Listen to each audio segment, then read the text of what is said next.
Hi, this is Agnes from the Study in Hungary Centre in Pretoria. Today I'm talking to Lana, who has recently returned from her studies in Hungary from the University of Pannonia. By the end of this video, you will have a good idea of what to expect of the country, the people, student life, and also some of the challenges that you can face as a South African student in Hungary. Before we dive in, please don't forget to subscribe to my channel and to hit the bell icon so you get notified of all the new videos that I upload. I also have a newsletter that is packed with tips, ideas, information on studying in Hungary, so you're welcome to subscribe to that too. You will find the link below this video in the description area. Let's start. My name is Lana, and I studied at the University of Pannonia, and I started in 2017. So I feel like Hungary was an excellent experience. I spent a lot of time traveling the countryside. I love the ruined castles, sort of the more ruined the better. And so I got to see more of the rural Hungary than I think a lot of my fellow scholarship recipients did. For that reason, it's stunning. Rolling hills, forests, of course, Lake Balaton. I can't say anything negative about the country from a landscape perspective. Of course, sometimes the weather leaves something to be desired. In summer, I was more hot than I expected, and in winter, I didn't like minus 16-degree weather. But it was all part of the experience, like I say. The people were something else to get used to, because at first it seems like they're afraid to speak English, mostly because I was in a smaller city where English is not that common. They would be scared of foreign students, I guess. But eventually, if you get to know them, Hungarians are like full of heart and passion and the most welcoming people you can find.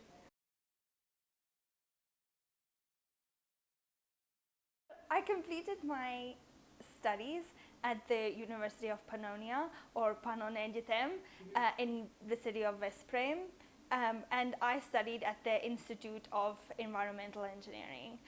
I feel like it was a good university to attend because it is one of the oldest universities for chemical engineering in Hungary itself. And they also started their environmental engineering institute a long time ago. So they've been building up their expertise for a really long time. The degree itself was really diverse. So we did a lot of subjects pertaining to environmental issues like cleaner technologies, environmental impact assessments, soil remediation, air quality management and monitoring, and water and wastewater treatment. This is coincidentally also the topic that I did my thesis work in, and so I have become somewhat specialized in water treatment and management and the related fields. I am incredibly proud of the work that I did while working on my thesis at the Institute, because water is such a relevant topic in South Africa. We are a semi-arid country. It is important for us to develop more skills in this field to make sure that we are taking care of this life-giving resource. The Institute had really good professors. They are incredibly well educated and they have a lot of experience in their field. The Institute also does a lot of work outside with outside partners. So they had partnerships with a group of people from India with which they were working on some research, as well as colleagues that have done work in Croatia as well as Serbia. The institute itself is really modern, and the labs are all really well stocked. They have excellent equipment, anything you could need for a research project, and overall it was a really welcoming environment for me and my fellow international students. Because of the small course size of the master's environmental engineering master's course, the interaction between not just the students but between the professors and the students were really encouraged, and we would often perform sort of assessments in the form of presentations or even sort of like group games where we were encouraged to disagree and debate on solutions for certain environmental problems.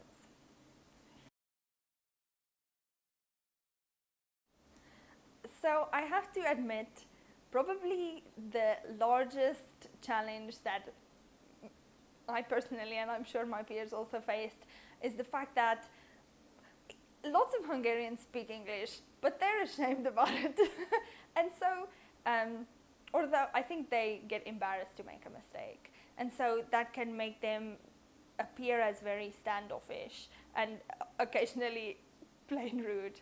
So when I first got to Hungary, I didn't have any idea what I was doing. I was in a smaller city outside of the capital, so English-speaking people were apparently even less around there, and it was difficult sort of getting used to everyday things like going shopping. And I mean, in South Africa we have people who pack our groceries into our bags, and in Hungary you have to do that for yourself.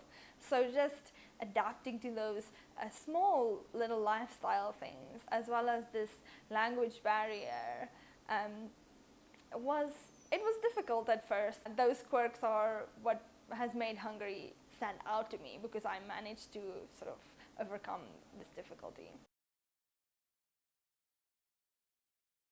So I believe 100% that, of course, not the core traits of my personality, but a lot of traits that I can be really proud of have been nurtured and grown during my time abroad.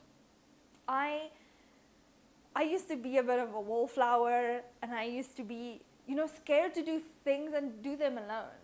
And just when I was in Europe, I learned that, my time there is limited, and I had a lot of freedoms because of the public transport and the support that I had there. So I knew that I couldn't let the opportunity pass me by, and that really taught me to make the best of every moment, do something even if you're a little bit scared.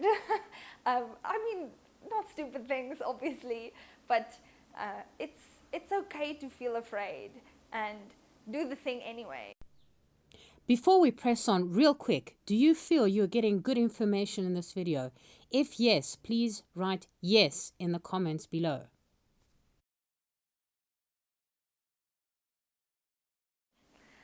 So during my time in Hungary, I really aspired to meet some Hungarian people, just to make sure that I immerse myself in the culture properly.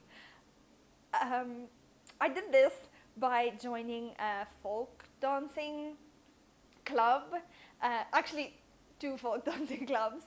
The one was for a Hungarian dance only, which is very difficult, and I must admit I quit after a few months, but only after meeting some really nice Hungarians. And the other folk dancing club is like for general sort of dancers from all over the world, where you can dance together in a group performing, the same moves. And this is where I met some of the nicest people ever. I started going to the club, and then on that day, or the next day, they were going to have a ball. So these girls that I met invited me, begged me to come along. And yes, that's how I made my best Hungarian friends. I also learned through them about their pretty active social lives, which involves a lot of drinking. A Hungarian loves a good beer, and yes, they're very friendly people. During my time in Hungary, I made the point of taking advantage of the fact that Hungary is so centrally located.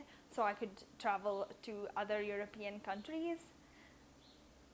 Of Hungary's like 7 neighbors, I think I went to 5 and I also visited many other major European countries, including Germany and the Netherlands. But as I said, I also saw a lot of the Hungarian countryside itself. What was also really nice about being a South African in Hungary is the fact that through the Department of Higher Education and Training and the South African Embassy, which are sort of connected, obviously, we got invited to events such as Heritage Day. So yes, I would definitely recommend any South African participate while in studying abroad, specifically in this case in Hungary, because I feel it was a valuable experience. I did learn a lot, not just, from an educational perspective, but as a person, I really feel I have grown.